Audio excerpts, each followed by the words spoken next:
Ever come home so tired you just hit the bed and crash out? So, crash out means to fall asleep quickly because you are very tired.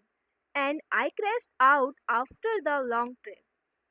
Ever been in class and suddenly realize you have not heard a single word the teacher said? Congratulations, you just zoned out. So, zoned out means to stop paying attention and let your mind wander. And I always zone out in boring meetings. Admire. Admire means to respect or praise. I really admire your dedication.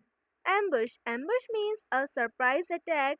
The army was ambushed during the night. And what did crash out mean? I don't remember anything. If you remember, please tell me in the comment and follow for more fun English.